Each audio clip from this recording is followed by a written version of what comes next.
So the total internal reflection gives us that phenomena where a ray of light which is traveling in a denser medium is incident on the interface at an angle which is greater than critical angle. So what happens? This ray undergoes, it reflects in the same medium and hence it undergoes total internal reflection. This whole phenomenon is this. Now, why do we study this?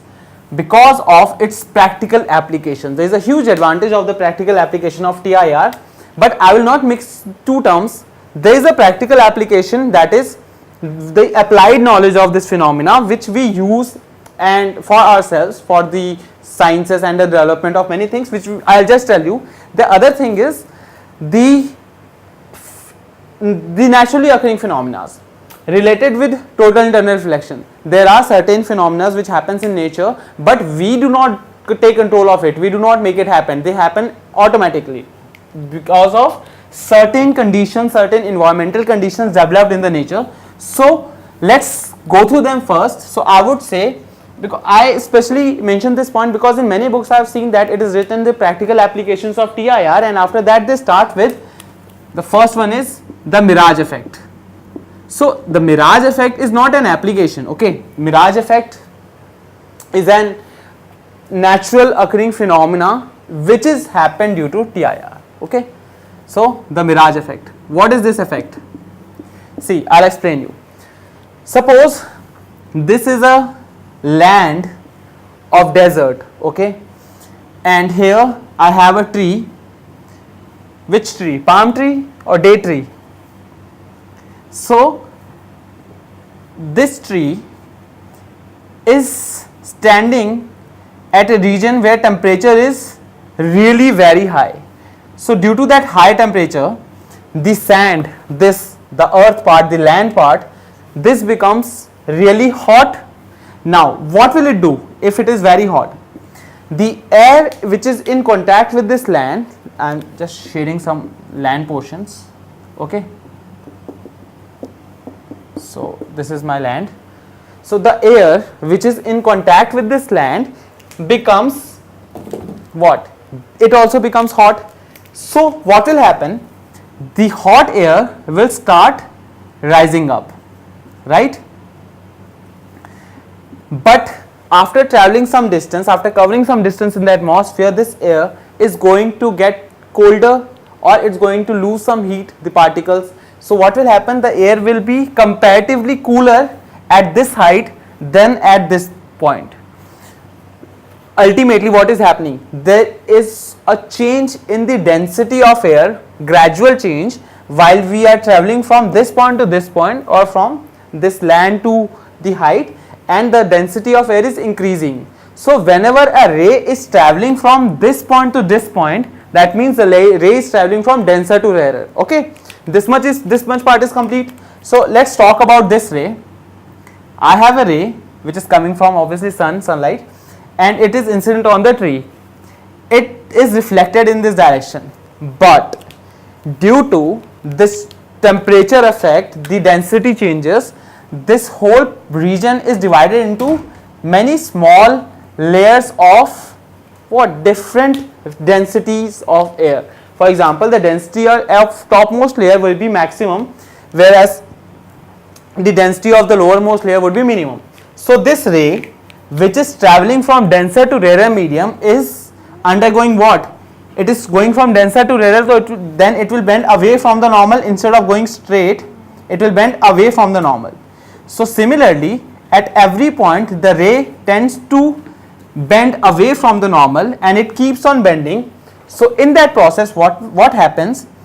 This ray which is incident on the ground or on the sand, it is incident at such an angle as if it is almost grazing the land. This is the angle of incidence when it hits the land. So at this point, if it is this diagram, I'll make this point here, so it will be more prominently visible. At this point, the angle, this angle, what is the angle of incident here? This is the angle of incidence, right? So this angle is way larger than what? Critical angle of air and land interface. Here what happened? This ray, which is undergoing different layers, which is undergoing transformation through different layers and bending away from the normal at each layer, ultimately hits the land, and it touches the land at such that it appears to be like it is almost grazing the land. So at this point, this angle, it becomes really large, way greater than the critical angle of what? Land and air interface, and hence this ray of light reflects from this point, and it reflects at the same angle where at which it was incident. So the ray of light is going like this. So it will, for an observer for which the ray of light is going in this direction, if the observer is here, suppose this is my observer. So for this observer, the ray of light is coming from this point, and this whole tree will appear like this. That is, he will get to see the mirror image of this tree in that desert area, as if there is what? They will find as if there is water placed here. This is what mirage effect is. So no one is causing this phenomena. This whole phenomena is happening on its own due to some factors governing this. For example, heat, then the change in density of air, and then the critical angle of land and air interface. So this is what mirage effect is. There is exactly similar phenomena like this, but in case of water. This is called looming. I think most of you haven't heard of this term. This is called looming. I'll show you, I'll explain you in brief what is looming. First let me rub this. See, at ports or at seashores, if you see during dusk and dawn, you see the sun rising and from the sea, sun appears to be rising from within the sea, right? And similarly during the dawn, sun appears to be going down the sea.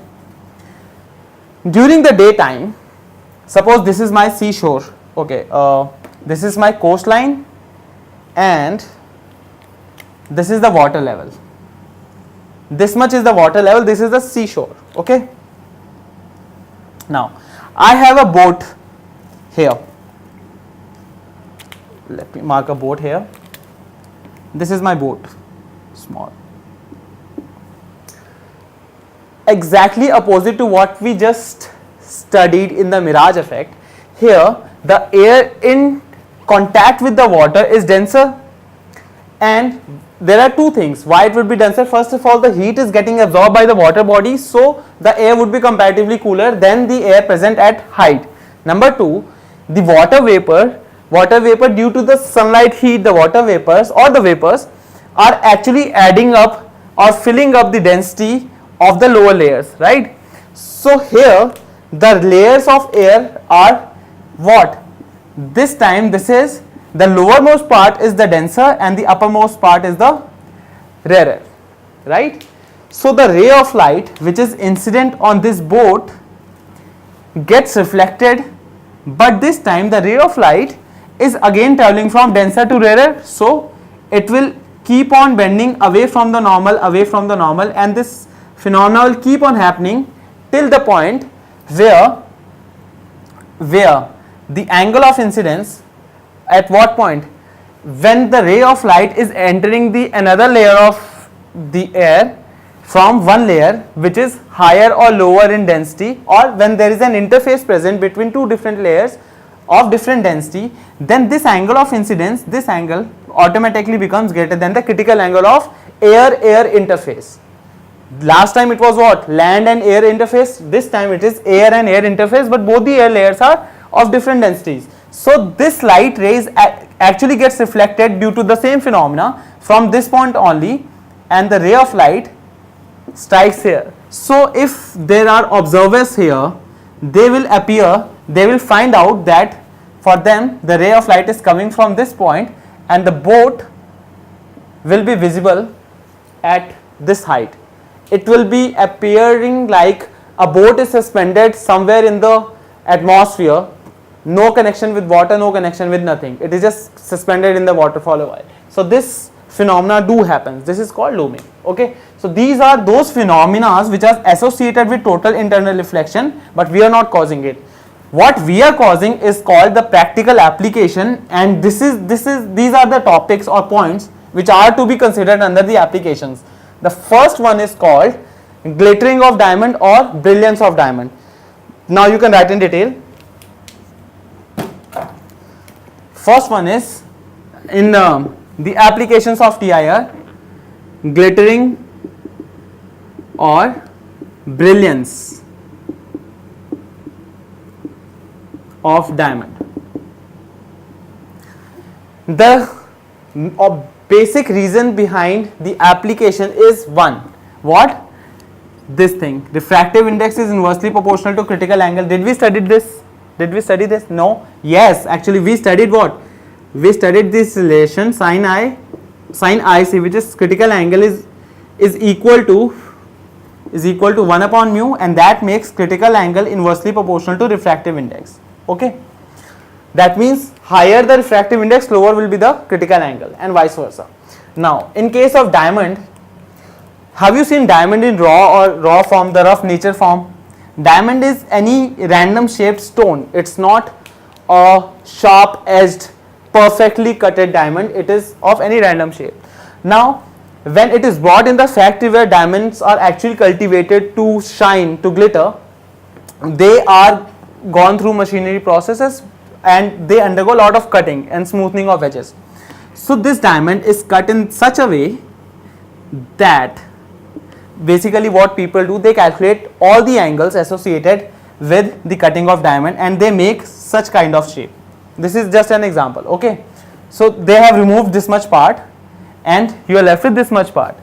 So how TIR helps us in this? See, diamond is actually the hardest naturally occurring substance, right? Why? What makes anything so strong? So it is naturally what? It is the